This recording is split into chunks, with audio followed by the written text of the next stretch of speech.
Everyone, welcome back to another MCR3U1 video, and in this video we will be covering a couple of examples following the theory video on section 2.7 regarding adding and subtracting rational expressions, and this will be the last video for chapter 2, and then we will be moving on to chapter 3.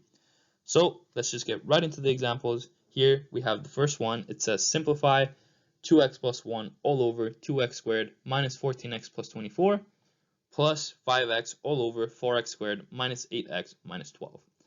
So if we remember from the theory video, step 1, we just want to factor everything first, all the numerators and all the denominators. So let's do that. This 2x plus 1 is already factored, so we're going to leave it as it is. And in the numerator, we have a complex trinomial, but we can notice that we can factor out a common factor of 2, right, from each term. So we can divide every term by 2, take that 2 outside the brackets, and if we divide each term by 2, we get left with an x squared minus 7x plus 12, right? And the next term, this 5x, is already factored, so we leave it as it is. And then the denominator, we have another complex trinomial, but again, if we notice, everything can be, we have a common factor of 4. So again, we can take that 4 outside the brackets, and if we divide each term by 4, we are left with an x squared minus 2x minus 3. Okay, so let's continue because the denominators are still not fully factored. So again, we're just going to have a 2x plus 1 on the top, and on the bottom, we're going to have a 2, and now we want to factor this simple trinomial. Again, if you remember from before, we want to find two numbers that multiply to 12 and add to negative 7, right? But if our c value, which is positive 12 this time, is positive, our numbers are going to be of the same sign, right? And if we have that scenario, we have to look at the b value. If the b value is negative, both numbers are going to be negative. If the b value is positive, both numbers are going to be positive. So in this case, the b value is negative, right? So we need two negative numbers that add to 7 and multiply to 12. And in this case, those numbers are going to be negative 3 and negative 4, right? And then we put it in the form of x plus m times x plus n. Our m value can be 3, and our n value can be negative 4. And so now if we do binomial expansion, we can go right back to this trinomial. So you can check that way if that's correct. But let's just continue. Now we have this 5x still on the top in the numerator. 4 times, and we have another simple trinomial. In this case, our c value is negative, and when our c value is negative, remember we're going to have an m and n value of opposite signs, right? Because we need to multiply to a negative number, and our b value is negative, so we need to find two numbers of opposite signs which add to negative 2 and multiply to negative 3, and in this case, those numbers are going to be negative 3 and positive 1, right? Because negative 3 plus 1 is going to give us negative 2, and negative 3 times 1 is going to give us negative 3. So again, we put it in this form, x minus 3 and x plus 1. And that is it for factoring. Next steps, before we find the lowest common denominator, we just want to note all the restrictions. So from here, an x value of 3, right, will give us a 0 in this factor. And if we multiply it to all the other factors, we're going to get a 0 in the denominator, making our expression undefined. So therefore, our x value can never be equal to 3. Here, if our x value is 4, we'll get a 0 in the denominator, so our x cannot be equal to 4. And here, again, x cannot be equal to 3. And here, if x is negative 1, then we'll get a 0 in this denominator, which will make our expression undefined, so x cannot equal negative 1. So if we just write those expressions up here, those restrictions, right, just to note them down for later, we have x cannot equal negative 1, 3, 4. Okay, just keep them in a little box up here. So let's continue. Right, now that we found the restrictions, let's find the lowest common denominator. And remember, what we want to do is look at the factors in the denominator of each term and see what's missing in each denominator and what each denominator has. So for example, this denominator has an x minus 3, and so does this denominator. So we do not need to multiply anything by x minus 3 because we already have it in each denominator. And remember, we're trying to get the denominators to be the same, right? But now we have an x minus 4 in this denominator, and we have no x minus 4 in this denominator at all. So what do we simply want to do is multiply this denominator by an x minus 4, right? Because we have an x minus 4 here, and we don't have it here, right? So we just want to multiply it, and remember, everything we do to the denominator, we do to the numerator, so we also got to multiply an x minus 4 on the top. Okay, now that that's taken care of, we have an x plus 1 in this denominator, and we don't have it in this denominator. So again, what we simply want to do is just multiply it by an x plus 1 on this side, and everything we do to the denominator, we do to the numerator. So we just want to multiply an x plus 1 on the top as well. And finally, we have a 2 and a 4, which are not the same. So what can we do to make these the same? We can simply just multiply this 2 by another 2, right? And now 2 plus 2 is going to give us 4, and now the denominators will be equal. And remember, we're going to multiply 2 on the numerator as well, right? So now our denominators will be equal, and so let's just clean this up a little bit.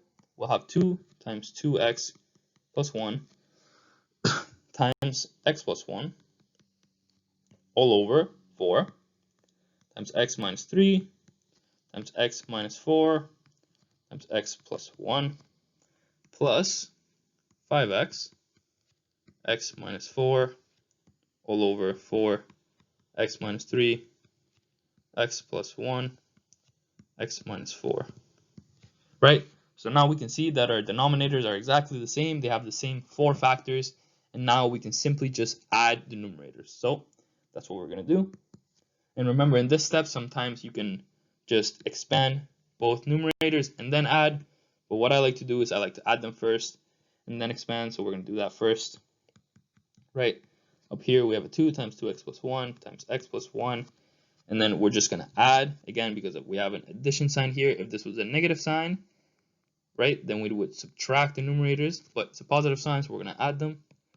Plus 5x times x minus 4.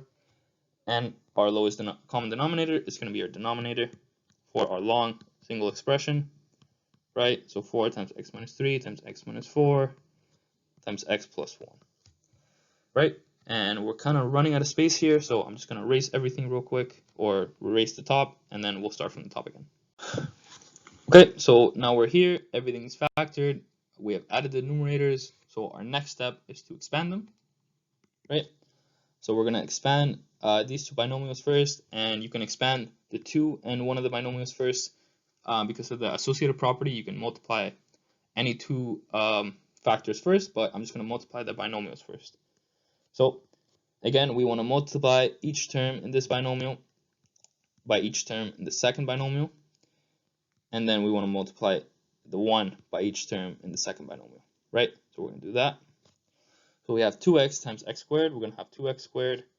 We have a 2x times 1, we're going to have a 2x. We're going to have 1 times x, we're going to have a positive x. 1 times 1 is just going to give us 1. Plus, here we just want to use the distributive property, multiply the 5x by everything in the brackets. So 5x times x is going to give us a 5x squared. 5x times negative 4 is going to give us negative 20x. All over our denominator, which doesn't change, 4 times x minus 3 times x minus 4 times x plus 1, right? Now we're going to continue expanding. Here we want to collect like terms, but I'll just do it up here because it's just one like term. We have a 2x plus an x. It's going to give us a 3x, so I'm just going to write it up here, right? Now we want to expand, so we want to use the distributive property again, multiply the 2 by everything in the brackets. So we're going to have a 2 times 2x squared, 4x squared. 2 times 3x, we're going to have a 6x. 2 times 1, we're going to have a 2. Plus 5x squared minus 20x. All over, same denominator, 4x minus 3, x minus 4, x plus 1. And now we just want to simply collect like terms. So we have a 4x squared plus 5x squared. That's going to give us a 9x squared. We have a 6x minus 20x. It's going to give us a negative 14x. And just we have just a 2, so plus 2. And again, denominator stays the same. x minus 4, x plus 1. And here, the next step is, if you remember, to factor the numerator. But in this case, we can see that the numerator, if we can factor it, but it's just going to give us it's going to give us like large decimals that are really not going to cancel out with anything in the denominator, because again, this is a complex trinomial, right? So we need two numbers, m and n, that multiply to a times c, which is 9 times 2, which is 18. And we need m and n that add to our b value, which is negative 14. So again, we need two negative numbers in this case because this value is positive, so we need to multiply it to a positive number. We need two negative values because we need to add to a negative 14. But as you can see, if you try to test values, you're really going to get large decimals or fractions or things that we really don't want, because we won't end up canceling out with anything on the bottom, because we have a 3, a 4, and a 1. Like, we really can't cancel out with any decimals on the top. So it's fine if we just leave it as it is, as a complex trinomial, and we kind of just end the question there. Okay. So this is going to be our final answer, and our restrictions are going to be this: x cannot be equal to negative 1, 3, or 4. Right? We have not found any more restrictions throughout the questions. It's just been consistently 3, 4, and negative 1. Right? So that's our final answer, and that's it for question 1.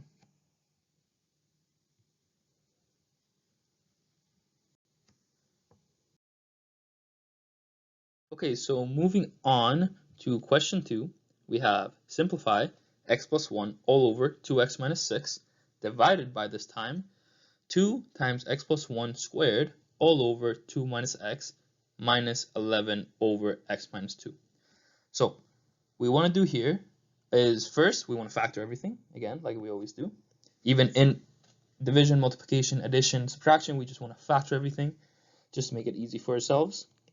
So we have an x plus 1, that's going to stay the same. We have a 2x minus 6, so we just want to factor out a 2. We divide everything by 2, we get x minus 3, right? Divided by, we have a 2 times x plus 1 squared, that's going to stay the same, that's already factored. And we have a 2 minus x, which is also already factored. And this whole last term is already factored, so it's going to stay as it is.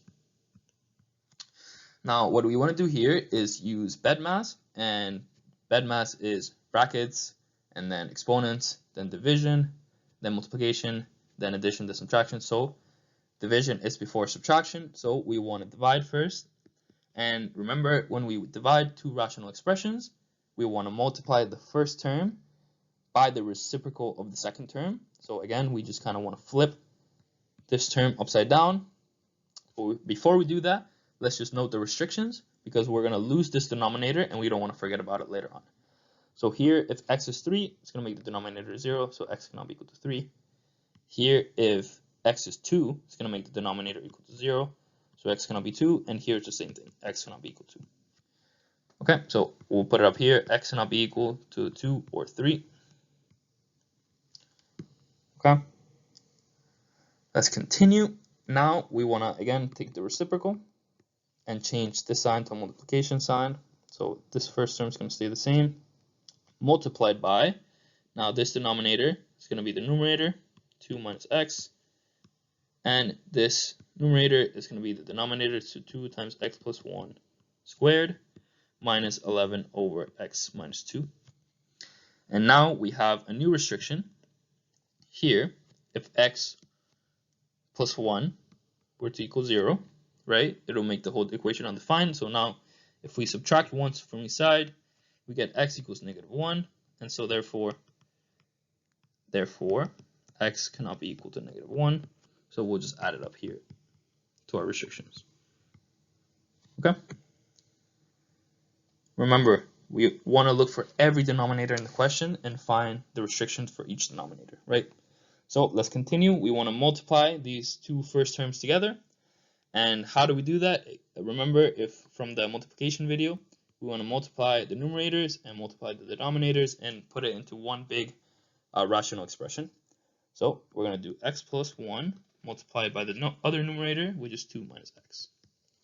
All over 2 times 2 is going to give us 4 times x minus 3 times x plus 1 squared minus 11 over x minus 2. Okay? Now, we are at subtraction. There's no more multiplication. There's no anything else. It's just subtraction. So we already have everything factored. So that's step number 1 taken care of.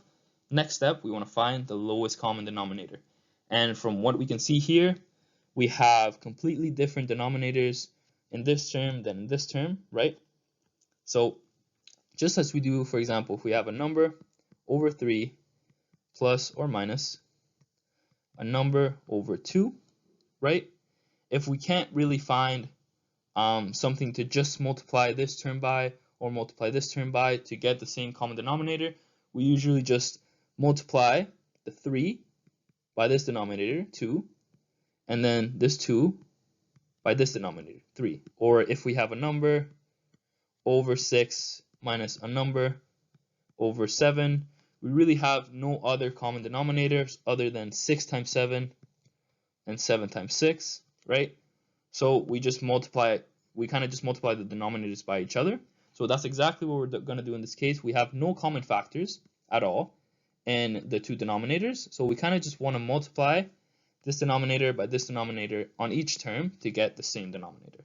So we're going to multiply this x minus 2 by a 4 times x minus 3 times x plus 1 squared. I'll just move this to the middle. And we want to multiply this side. Oh, I should have made that in blue. Let me remake that just so it's clear.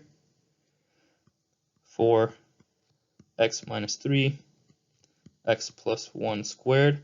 And this side, we're going to multiply it by an x minus 2, right? So if we really have no common factors on each side in the denominator, we just want to multiply them by each other. And remember, everything we do to the top, we do to the bottom, we do to the top. So times 4 times x minus 3 times x plus 1 squared. And over here, times x minus 2, right? So now we want to subtract the numerators, right? We have the same denominators, the same common denominators. So now we can simply just add the numerators. So here we have x plus 1, 2 minus x, and x minus 2, minus, we have a 4 times 11 here, so that's going to be 44, times x minus 3, times x plus 1 squared, all over 4 x minus 3, x minus 2, x plus 1 squared. Okay, now again, I'm just going to erase everything on the top so we have a little bit more space, and I'll be back. Okay, so now we're here. We have our factored expression. We have it all in one big expression. And from here, again, we would want to kind of expand and then collect like terms. But before we do that, before we go on and expand 3 binomials together, and again, 3 binomials here times another number, let's just think about it. Because if we really take a good look at this numerator, we can see that we have a common factor to factor out. We have an x plus 1 here and an x plus 1 squared here. So we have 2 of this factor over here, 2 x plus 1s, and we have 1. So there's a common factor of x plus 1 between the two terms, between this term and this term. So we can actually common factor out an x plus 1. So that's what we're going to do. Right? We common factor out an x plus 1, and if we divide each term by x plus 1, we'll be left with a 2 minus x and an x minus 2 minus 44 x minus 3 and just 1 x plus 1 here because we factored out one of them. Right?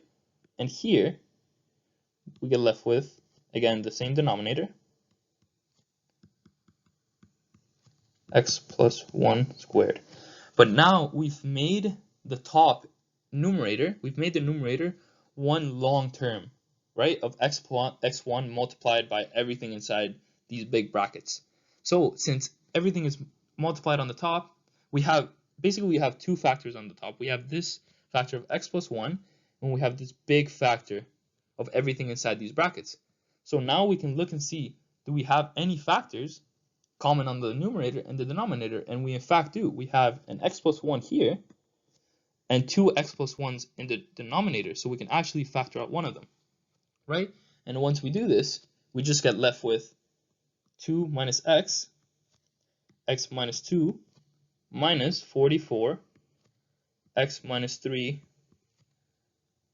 x plus 1 on the numerator, and 4x minus 3, x minus 2, x plus 1 in the denominator. And you can see that up here we had a lot more factors on the numerator, and it was kind of really annoying to expand. And now we just have simple binomial expansions and, you know, multiply by one more number, but it just makes it a lot simpler. So you really want to watch out for those common factors on the numerator.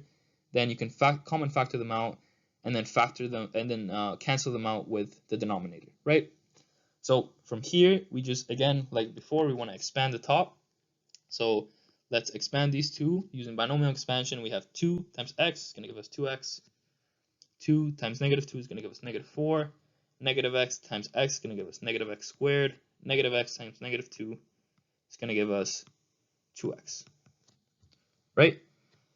And just so we save some space, I'll do this right here. We have a 2x plus a 2x, which is going to give us a 4x. So I'm just going to write this 4x here and erase these two, right?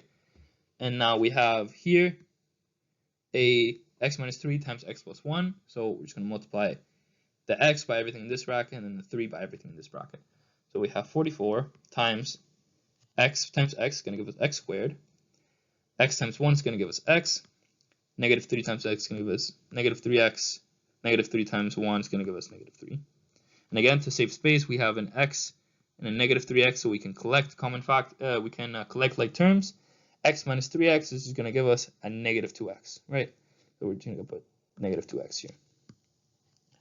All over 4x minus 3, x minus 2, x plus 1, right? And then once again, I'm just going to erase the top so we can have a little more space. Okay, so this is where we're at. So we just want to keep expanding here. We have a 4x minus 4 minus x squared. Now we're going to multiply this negative 44 by everything inside the brackets, right? Using the distributive property. So negative 44 times x squared is negative 44x squared. Negative 44 times negative 2x is going to give us positive 88x. And negative 44 times negative 3 is going to give us positive, and 84 times 44 is 120, 132. It should be, if I'm not wrong. Okay, now we're going to divide all this by the same denominator, x minus 3, x minus 2, x plus 1, right? And now we're just going to collect like terms on the top. We have a negative x squared, negative 44x squared, so we're going to be left with a negative 45x squared. I'm just going to cancel those out so we know we used them. We have a 4x plus 88x. We're going to have a positive 92x.